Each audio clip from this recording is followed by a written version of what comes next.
ताली बजाने से नहीं चलेगा काम, कांग्रेस हर चुनौती को तैयार। बीजेपी की नजर में खोट, कांग्रेस को देगी चोट। कुछ महीने बाद छत्तीसगढ़ में भी विधानसभा चुनाव होंगे, लेकिन बयानबाजी का दौर अभी से तेज होता दिख रहा है। रायपुर में प्रदेश प्रभारी कुमारी शैलजा ने कार्यकर्ताओं से दो टूक कह दिया कि ताली बजाने से काम नहीं चलेगा। उन्होंने बीजेपी को भी निशाने पर लिया। कुमारी शैलजा ने बीजेपी की नजर में खोट बताते हुए आरोप लगाया कि बीजेपी की केंद्र सरकार की नजरें ठीक नहीं है। वो हमारी सरकार और मुख्यमंत्री अधिकारी लोगों को टारगेट कर रहे हैं। छत्तीसगढ़ में फिर से हमारी सरकार आने वाली है, लेकिन सिर्फ इस कमरे में बैठकर खुश होने से, ताली बजाने से बात नहीं बनेगी। जमीन पर जब तक काम नहीं करेंगे तब तक बात नहीं बनेगी। जिस तरह से यहाँ पर हमारी सरकार को भी, खुद मुख्यमंत्री जी को, हमारे लोगों को, अधिकारियों तक को जिस तरह से टारगेट किया जा रहा है, आप समझ सकते हैं कि ये डरे हुए लोग। कहीं भी कांग्रेस के लोग हैं, कहीं जगह इन्होंने पहले सरकारें बहुत जगह गिराने की कोशिश की, एमएलएज को खरीदा गया, एमएलएज के साथ क्या क्या उनके साथ उनको लोभ दिए गए।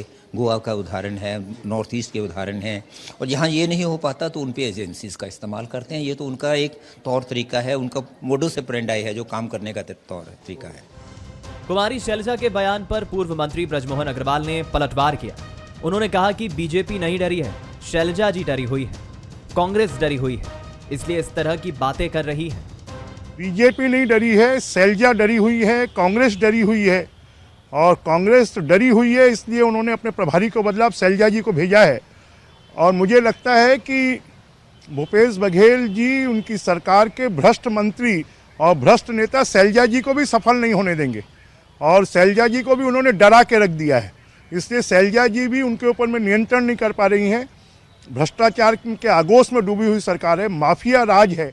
कुल मिलाकर कांग्रेस केंद्र सरकार के बहाने बीजेपी पर टारगेट करने आरोप लगा रही है, तो बीजेपी इसे कांग्रेस का डर बता रही है। यानी चुनाव से पहले दोनों ही ओर से वार पलटवार का दौर तेज है, और जैसे जैसे चुनाव नजदीक आएंगे ये बयानबाजी और भी जोर पकड़ेगी। Bureau report, Bansal news. नमस्कार, मैं हूं दीपक मिश्रा और आज का हमारा मुद्दा है टारगेट पर सरकार। कांग्रेस प्रदेश प्रभारी कुमारी शैलजा ने बीजेपी पर गंभीर आरोप लगाए हैं। आपने सुना, उन्होंने साफ कहा है कि केंद्र सरकार की नजर छत्तीसगढ़ की कांग्रेस सरकार पर है। कांग्रेस सरकार को टारगेट किया जा रहा है। हालांकि बीजेपी टारगेट वाले बयान को कांग्रेस का डर बता रही है। चर्चा करेंगे आज इसी विषय पर। मिलिए उन मेहमानों से जो हमारे साथ आज की इस चर्चा में शामिल होने के लिए जुड़ गए हैं। अभय नारायण राय जी प्रवक्ता है कांग्रेस पार्टी के, बहुत स्वागत है अभय जी। देवलाल ठाकुर जी बीजेपी के प्रवक्ता हैं, आपका भी बहुत स्वागत है देवलाल जी। और गंगेश द्विवेदी जी हमारे साथ वरिष्ठ पत्रकार के तौर पर जुड़ गए पैनल में, बहुत स्वागत है आपका भी। गंगेश जी, आपसे सबसे पहले एक न्यूट्रल शुरुआत करना चाहूँगा आज की इस चर्चा की।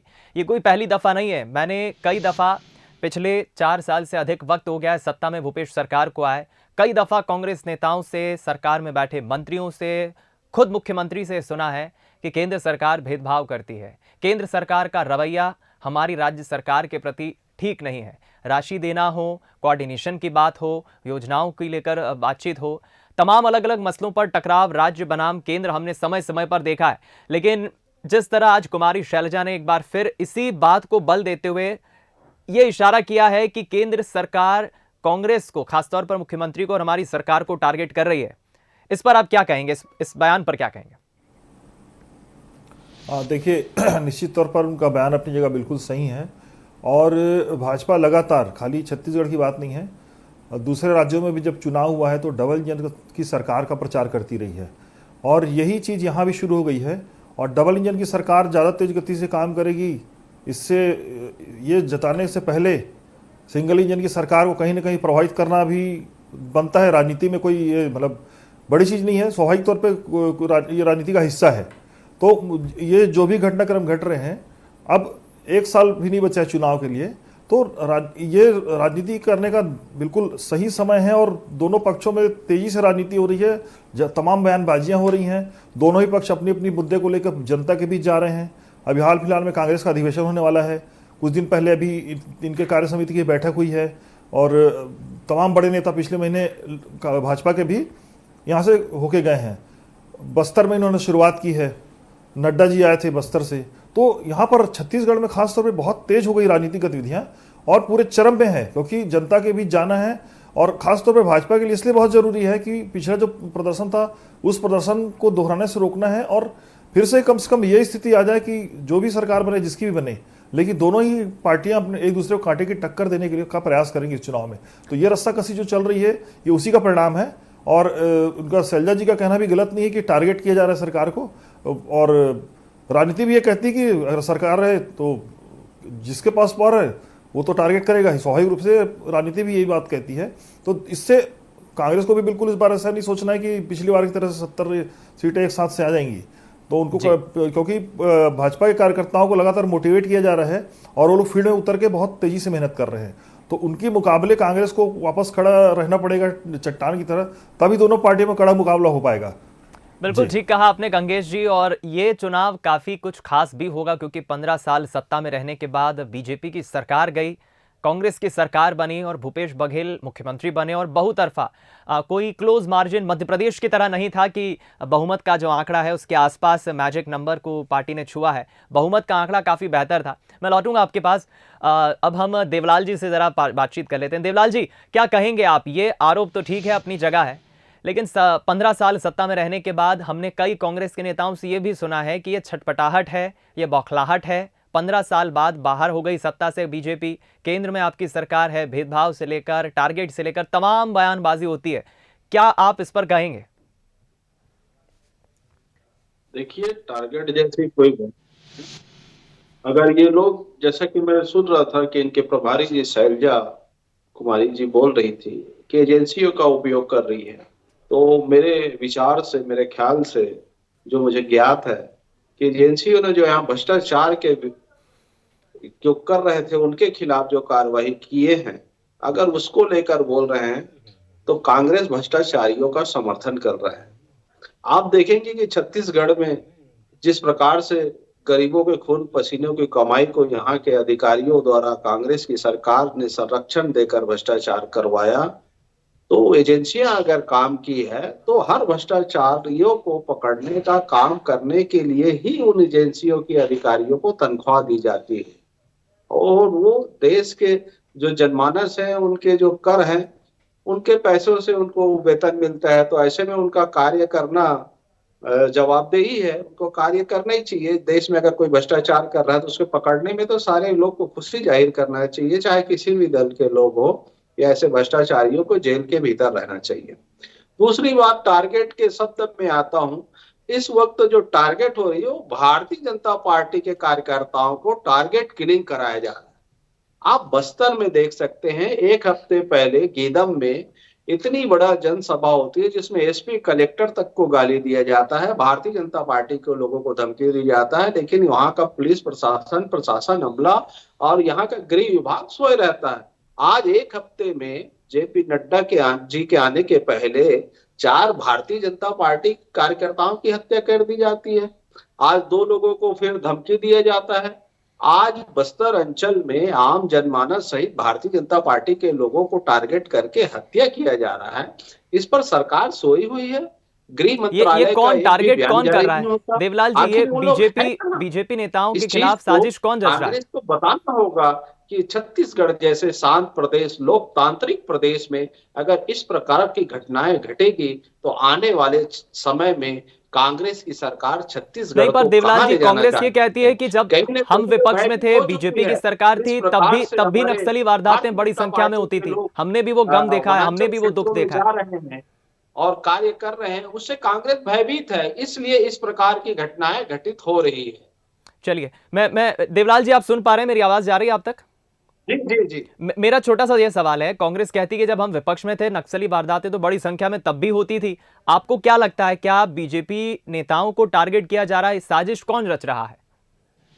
देखिए, वर्तमान में जो साजिशें रची जा रही है, कहीं ना कहीं कांग्रेसियों में खुशी की लहर है, और इसके पहले भी अगर साजिशें रची गई है, अगर कांग्रेस के लोग भी इससे शहीद हुए हैं, उसमें भी कांग्रेस के लोगों का ही हाथ था, इसको कोई नकारा नहीं जा सकता। ये कांग्रेस के अंदर जो लोग सही जो मरे हैं, मतलब जिसकी हत्या हुई है, उनके परिवारों से पूछा जा सकता है, उनके परिवार वाले ही बता देंगे। ठीक इसमें भारतीय जनता पार्टी से भी पूछने की आवश्यकता नहीं है। छत्तीसगढ़ की जनमानस इसको सर्वव्यापी तौर पे जानती है ठीक, मैं कि लौटूंगा कांग्रेस आपके के पास। लोग किस ठीक प्रकार से नक्सलियों को इलाज करवाने के लिए बाहर प्रदेश में ले जाते हैं। ठीक, मैं उनके लौटूंगा आपके पास इनके देवलाल जी। राज्यसभा मैं के जरा नेता अभय हैं, जी से अब जवाब कांग्रेस ले के लेता हूं। नेता हैं। अभय जी, मैं जितना देवलाल जी की बातों को समझ पा रहा हूं, वो सीधा तो नहीं कह रहे हैं कि साजिश कांग्रेस रच रही है या नहीं रच रही है, लेकिन जो भी प्रदेश के हालात हैं इस वक्त, जो कुछ भी चल रहा है, इससे आपकी पार्टी बहुत खुश है। क्या कहेंगे? देखिए, अब ये दीपक जी, दुग्गा लाल जी आदिवासी नेता हैं और उनकी अगर ऐसी सोच है तो मैं नहीं समझ पाता कि वो सोच कहाँ तक पहुँच गई है। किसी भी हत्या पर, किसी भी शहीद होने पर किसी राजनीतिक दल को खुशी नहीं होती, और ये भारतीय जनता पार्टी में सत्ता के लिए होती होगी। कांग्रेस तो सत्ता में है, आने वाली 2023 में भी सत्ता में रहेगी। किस सत्ता के लिए हम लोग ये सब करेंगे? और हमें दुख है कि 4 भारतीय जनता पार्टी के नेता शहीद हुए, और शहीद के परिवारों का दर्द क्या होता है ये भारतीय जनता पार्टी आरएसएस के लोग नहीं जानते, ये कांग्रेस के लोग जानते हैं। ये राष्ट्रीय स्तर की बात हो, आतंकवादी घटनाओं में इंदिरा जी मारी गई, आतंकवादी घटनाओं में राजीव जी शहीद हुए, आतंकवादी घटनाओं में कांग्रेस के लाखों लोग शहीद हुए, और छत्तीसगढ़ में तो एक साथ 32 लोग। रमन सिंह सरकार थी, दुग्गा जी जिस पार्टी में है उसी पार्टी की सरकार थी, तो क्या रमन सिंह का टारगेट था वो, अगर आज कांग्रेस का टारगेट है तो? ये ऐसी बातों का बयानबाजी करके नक्सलियों का समर्थन नहीं करना चाहिए। हत्या हत्या है, नक्सलियों की हत्याओं की निंदा होनी चाहिए, और नक्सलियों के खिलाफ हमको लड़ना चाहिए। ठीक, कांग्रेस विचारों से भी लड़ रही है, कांग्रेस की सरकार हथियार से भी लड़ रही है। चलिए, अब बात आई शैलजा जी के बयान की। जी मैं आ रहा हूं, आज का देवलाल जी डिबेट आऊंगा। शैलजा जी के, जी जी आज का बयान, आज का जो डिबेट हो रहा है शैलजा जी के बयान पर हो रहा है। और दीपक जी, शैलजा जी का बयान बहुत महत्वपूर्ण है। एक तो उन्होंने कांग्रेस के कार्यकर्ताओं को कहा कि बैठक में नेताओं के भाषण पे ताली बजाने से सरकार वापस नहीं आती। आप जिस तरह 2018 के पहले भारतीय जनता पार्टी की सरकार के खिलाफ, भारतीय जनता पार्टी की सरकार के भ्रष्टाचार के खिलाफ लड़ रहे थे, उसी तरह केंद्र की महंगाई के खिलाफ जाइए, उसी तरह केंद्र की जो अनियमितताएं हैं, जो केंद्र सरकार भेदभाव कर रही है, उसके प्रति जाइए। और वहीं हमारे 4 साल के छत्तीसगढ़ मॉडल, छत्तीसगढ़ सरकारी कार्य योजनाओं को लेकर जनता के बीच चाहिए। एक संदेश। दूसरा संदेश उन्होंने दिया कि भारतीय जनता पार्टी जहां चुनाव जीतती है वहां तो सरकार बनाती है, लेकिन जहां नहीं जीतती वहां भी सरकार बनाती है, वहां निश्चित बनाती है। आज महाराष्ट्र में सरकार उनकी बनी, मध्य प्रदेश में सरकार उनकी बनी, गोवा और कर्नाटक में सरकार उनकी बनी, पश्चिम बंगाल में प्रयास किए, जनता ने नकार दिया, छत्तीसगढ़ में प्रयास किए, जनता ने नकार दिया। तो वो भी एक चीज है कि भारतीय जनता पार्टी ईडी और सीबीआई को भेजकर डराने, धमकाने, चरित्र खराब करने का काम कर रही है, और चुनाव के समय और खुला पर अभय जी, बीजेपी तो कहती कि हम कांग्रेस मुक्त भारत चाहते हैं, क्या कहेंगे? देखिए बीजेपी का जो मूल प्रश्न है वो बहुत जल्दी आने वाली है। उसमें वो धर्म को धर्म से लड़ाने का काम, जाति से जाति को लड़ाने का काम, और जहां तक कांग्रेस मुक्त की बात है, कांग्रेस 12 करोड़ से 20 करोड़ के मतदाता आज भी लोकसभा चुनाव में उनको मतदान कर रहे हैं। कांग्रेस मुक्त का सपना देखने वाले देखते रहे। हाँ, कांग्रेस मुक्त, उन्होंने गांधी मुक्त किया, गांधी जी पे गोडसे से गांधी जी की हत्या करवाई, तो क्या गांधी मुक्त हो गया? आज भी गांधी जिंदा है, आज भी गांधी घर घर है। छत्तीसगढ़ की सरकार गांधी के रास्ते पे चल रही है, कांग्रेस गांधी के रास्ते पर चल रही है, ये देश का संविधान गांधी के रास्ते पर चल रहा है। तो कांग्रेस मुक्त की बात करने वाले 24 में मुक्त हो जाएंगे, देश इनसे मुक्त हो जाएगा। हम तो भाजपा मुक्त की बात नहीं करते, लेकिन देश से भारतीय जनता पार्टी की सरकार को मुक्त कर देंगे, ये वादा आप तो जरूर करते हैं। आज डिबेट में हम दुग्गा जी से भी वादा कर रहे हैं। जी देवलाल जी, अब आप कहिए। जी देखिए, ये कांग्रेस के लोगों ने कहा, इनका दोहरा चरित्र दिखता है कि नक्सलियों को समर्थन नहीं करते। इनके रंजीता रंजन दे ने सार्वजनिक बयान जारी करके कहा था कि नक्सली हमारे भाई हैं और जो भी कार्य करते हैं अच्छा करते हैं। मतलब ये कांग्रेस के लोग नक्सलियों के कार्यों का समर्थन कर रहे हैं। ये बिल्कुल झूठ बयान है। आपको रंजीता रंजन जी ने कभी नक्सलियों को भाई नहीं कहा, आया था। आप कभी नक्सलियों को भाई नहीं कहा। कांग्रेस के लोग हमेशा उसकी आदिवासियों को भाई कहते हैं। आपको बताना चाहता हूँ, आदिवासियों को भाई, आप गलत बयानी मत करिए। आपको दुग्गा जी गलत बयानी नहीं करेंगे आप, सुनिए इस बात को, गलत बयानी नहीं, कभी नक्सलियों को भाई नहीं कहा। उस समय जिसको आपने अभी मंत्री बना के रखा है वही संदिग्ध अवस्था में पाया गया था, 30 लोगों की मृत्यु हुई, उसमें आपने उस लोगों को छोड़ दिया गया, गाड़ी में बकायदा चाबी देकर उसको भगाया गया। आप लखमा जी के लोकप्रियता से घबराकर ये आरोप लगा रहे हैं। परिवार को जाके पूछिए, लखमा जी से बड़ा नेता खोजिए, लखमा जी का विकल्प खोजिए, लखमा जी पे आरोप मत लगाइए। आपका कांग्रेस का ही आदमी मिला हुआ था, कांग्रेस के लोगों ने इन नक्सलियों का समर्थन करके सलवा जुड़ुम के नेता महेंद्र कर्मा की हत्या करवा दी। आज उनके परिवार से आप कुछ भी बोल सकते हैं, आपको बता आप कुछ भी बोल सकते हैं। आज उनके परिवार से विधायक हैं, उनके परिवार से 2-2, 3-3 जनप्रतिनिधि हैं। आज कहीं न कहीं बस्तर क्षेत्र में अरे आपकी पार्टी में कोई कर्मा पैदा करिए, महेंद्र कर्मा पे गर्व है, एक करके आप बात रखें, महेंद्र कर्मा पे गर्व है बस्तर को। देवलाल जी, बारी बारी से हम बात रखें तो बेहतर होगा जी। वाली नहीं है, आने वाले समय में कांग्रेस की सरकार को इस छत्तीसगढ़ से उखाड़ के फेंकेगी। चाहे आप किसी से भी समर्थन प्राप्त कर ले या किसी भी प्रकार के भय और आतंक करवाने का कोशिश करे, सिर्फ बस्तर ही नहीं, आपके रायपुर, भिलाई, दुर्ग, बिलासपुर, यहाँ कितनी घटनाएं हो रही है। लायन ऑर्डर जैसी कोई चीज नहीं है। गृह मंत्रालय तो सो गया है, गृह मंत्री तो है ही नहीं, शायद गृह मंत्री इस्तीफा दे चुका है। इसलिए इस बात पर आज तक कोई प्रतिक्रिया किसी भी समाचार पत्रों के माध्यम से, चैनलों के माध्यम से नहीं आया। इस चीज को कांग्रेस के लोगों को जवाब देना होगा। छत्तीसगढ़ की जनता इस चीज को बहुत अच्छे से समझ रही है कि आप लोग नक्सलियों को ले जाकर बाहर इलाज करवा रहे हैं और यहाँ पर वो स्थिति जो देखी जा रही है। आज मैं दंतेवाड़ा में ही हूँ, दंतेवाड़े से वापस हो रहा हूँ। आज वहां जनमानस में भय का माहौल है, आतंक का माहौल है, लोग गांव जाने से डर रहे हैं।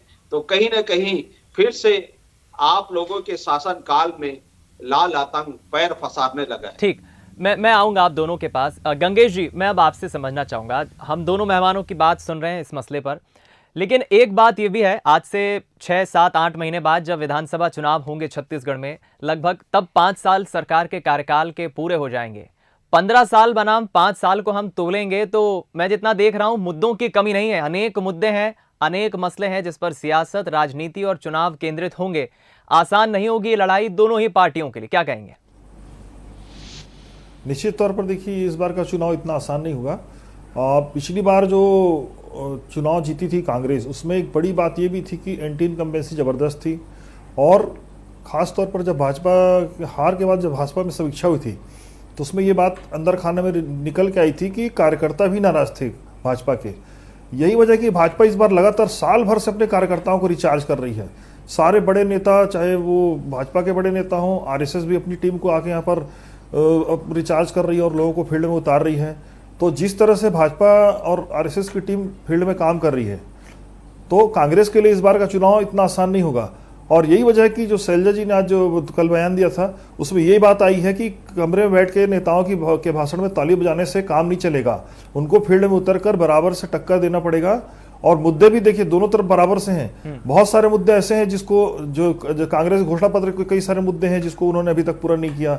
शराबबंदी एक बड़ा मुद्दा है, आरक्षण एक बड़ा मुद्दा अभी सामने है, विकास को लेकर भाजपा लगातार फील्ड में जा रही है, आवास, प्रधानमंत्री आवास को लेकर फील्ड में है भाजपा। तो इस तरह कई सारे मुद्दे हैं जिसको लेकर भाजपा के कार्यकर्ता गांव-गांव में घूम रहे हैं और इन सब समस्याओं को ठीक करने का वादा कर रहे हैं साथ में। तो ये क्या है, जनता के बीच जाकर पहली बार ऐसा हो रहा है कि जाके केवल समस्याएं नहीं गिनाई जा रही है, उनको सरकार आने पर ठीक करने की बात भी भाजपा कर रही है। तो कांग्रेस को भी ऐसी रणनीति बनाकर ये काम करना पड़ेगा आगे। अभी कुछ दिन बाद अभी इनका भी राष्ट्रीय अधिवेशन यहाँ होने वाला है तो निश्चित उसकी तैयारियां बहुत जोर शोर से चल रही हैं। मुझे लगता है ये सारी चीज़ें राष्ट्रीय अधिवेशन में आएंगी और न केवल अभी 23 की और बल्कि 2024 में भी जो लोकसभा चुनाव है वो भी इतना आसान नहीं होगा। तो दोनों की तैयारियों को लेकर भी यहाँ पर बातचीत होगी। तो कांग्रेस भी उस स्तर पर तैयारियां कर रही है।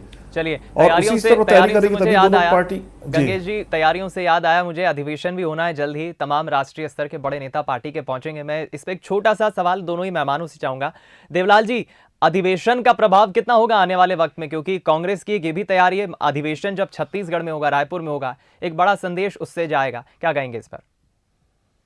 देखिए, आपने कहा बड़ा संदेश जाएगा, मैं ये कहता हूं छत्तीसगढ़ से बड़ा पैसा छत्तीसगढ़ वासियों का इस कांग्रेस के अधिवेशन में लग जाएगा। आज एटीएम की तरह इस प्रदेश के मुख्यमंत्री भूपेश बघेल जी इस्तेमाल कर रहे हैं छत्तीसगढ़ वासियों के पैसे को बाहर के लोगों को देकर, चाहे यहाँ के राज्यसभा सदस्य में बाहर के लोगों को राज्यसभा सदस्य बनाया हो, या ये मैं बोलता हूं कि कांग्रेस के लोग सिर्फ गांधी परिवार को सत्तासीन कराने के लिए ये अधिवेशन यहाँ पर करवा रहे हैं, क्योंकि गांधी परिवार की ही सत्ता में बैठाने का जो सपना है वो कांग्रेस के कार्यकर्ता देखते हैं, गांधी परिवार से आगे नहीं बढ़ते। जी ठीक, छोटी सी टिप्पणी इस पर अभय जी, कितनी मजबूती, क्या संदेश मिलेगा इस अधिवेशन से?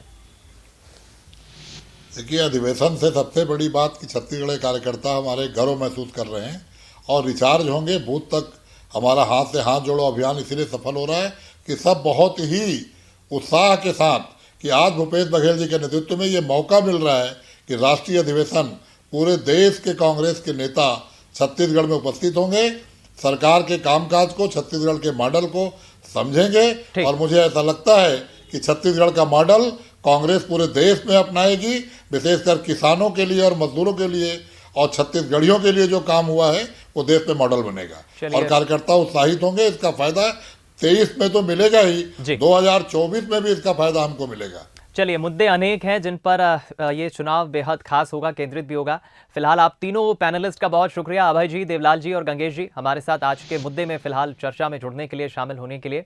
फिलहाल आज का मुद्दा में इतना ही, दीजिए इजाजत, नमस्कार।